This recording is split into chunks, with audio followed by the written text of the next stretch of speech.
హాల్లో హర్ష ఉండడం చూసి రోజా వచ్చి ఇంకా చాలా బాధపడుతూ రాజమనోహరం కాజేసిన దొంగల్ని పట్టుకోవడం పోలీసు వాళ్ళు కాదంట మాయ అని, ఇక వాళ్ళు దొరకని చెప్పేసి నిర్ధారణకు వచ్చేసారు అని చెప్పి రోజా అన్న మాటకి ఒక్కసారిగా చామంతి ఏడుస్తూ ఉంటుంది. ఇంకా ఇన్సూరెన్స్ క్లెయిమ్ చేశారు కూడా ఇంటికి పిలిపిస్తారు. ఆ తర్వాత వాళ్ళు రాగానే ఇంత ఫస్ట్ టైం చెక్ ఇవ్వడం ఇండియాలోనే ఫస్ట్ టైం అనుకుంటా, ఇదిగోండి 100 crores చెక్ అంటూ ఇస్తూ ఉంటారు.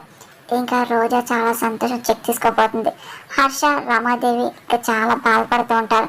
ఇంకా చామంతి ఏడుస్తుంది, రాజమణిహారాన్ని అసలు ఆపద కలగకూడదు, ఇదేదో చేస్తుంది, నువ్వు చూస్తూ కూడా ఊరుకోకూడదు, నెరవేర్చకూడదు అని చెప్పేసి చామంతి ఏడుస్తూ ఇంకా నాగం మీద భారం వేస్తూ ఉంటుంది.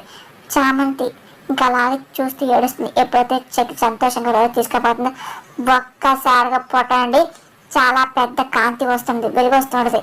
ఏంటో వెలుగు అని చెప్పి రామాదేవి, హర్ష, అరుణ్, ప్రేమ్, చామంతి, రోజా సహా చూస్తూ ఉంటారు. ఇంకా రోజా కంగారు పడుతూ ఉంటుంది, ఈ వెలుగు రాజమణిహారం ఉంది కదా అనుకుంటూ చూస్తూ టెన్షన్ పడుతుంది. ఇంకా చామంతి సంతోషం హద్దులే ఉండవు, అంటే రాజమణిహారం ఇక్కడే ఉంది అని చెప్పి సంతోషాన్ని నవ్వుతూ చూస్తూ